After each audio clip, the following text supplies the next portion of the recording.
কাজে এসেই প্রসাদ পেয়ে আজকে গেলাম। ছিল বিশ্বকর্মার পুজো। আজকে আমি সকাল সকাল কাজে যাচ্ছি, তবে যারা কলকারখানার সঙ্গে যুক্ত আছে তাদের আজকের এই বিশেষ দিনটাতে কাজে যেতে হয় না, তবে তারা কারখানায় যায় কিছু আনন্দ মুহূর্ত শেয়ার করার জন্য বা ভোগ করার জন্য।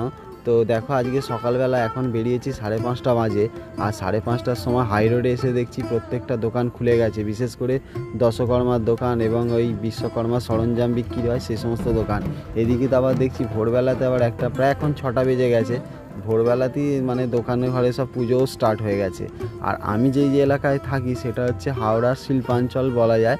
এই এলাকাগুলোতে ক্ষুদ্র মাঝারি সব ধরনের শিল্প আছে, আর অনেক ধরনের ইন্ডাস্ট্রি আছে কি বলবো, বিশেষ করে লোহার কারখানাটা, ছাঁট লোহার কারখানা, যেমন ঢালাই কারখানা, লেদ মেশিনের কারখানা এই এলাকা জুড়ে প্রচুর আছে। তো এখন সকালবেলা আমি যাচ্ছি, দেখো এখন ফাঁকাই রয়েছে, তবে একটু বেলা যখন বাড়বে যারা লেবার আছে মানে যারা কলকারখানায় কাজ করে তারা তো পুরো রাস্তা দখল করে নেবে। আজকে প্রচুর বাইক সাইকেল বেরাবে, আর এখন একটু ভোর ভোর বলে এখন রাস্তাটা ফাঁকা আছে। তো এখন যাব আমি কাজে, আর এদিকে কত যে তোমাদের সঙ্গে শেয়ার করছি দেখো। আর এদিকে দেখো সকালবেলা যারা এই লরি গাড়ি চালায় আর কি, তারা এই পেশার সঙ্গে যুক্ত আছে, তারা প্রত্যেকে নিজেদের গাড়িগুলো ধুয়ে নিচ্ছে পরিষ্কার করে, কারণ এই বিশেষ দিনটাতে ভগবান বিশ্বকর্মাকে অনুসরণ করে এসব গাড়ি ফাড়ি পুজো করা হয়, আর দেখতেও ভালো লাগে এইগুলো।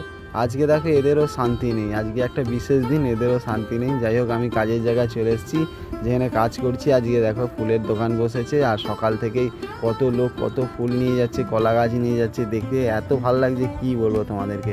তারপর সেই কারখানাটায় আমার একটা নেমন্তন্ন বলতে বলেছিল দাদা আসার জন্য, তো কারখানাটা আমাকে বলেছিল 7:30 নাগাদ আসতে। তো আমি চলে এসেছি, দেখো এসে দেখলাম হোমযজ্ঞ হচ্ছে, পুজো হচ্ছে, একটু ঠাকুরের আশীর্বাদের যে আগুনের যে এটা দেয়, দীপটা দেয়, এটা মাথায় ঠেকিয়ে নিলাম। এদিকে এই যে দাদাগুলো এরাই আমাকে বলেছিল আসার জন্য, কারণ বলেছিল যে ভাই বারবার বলেছিল আসবে আমাদের কারখানায়, এসে পুজোটা দেখে যাবে আর প্রসাদ নিয়ে যাবে।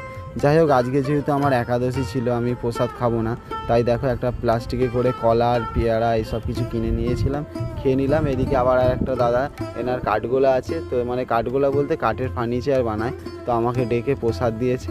আমি বললাম লাড্ডুটা তুলে নেওয়ার জন্য, কারণ একাদশীতে লাড্ডু আমি খাই না।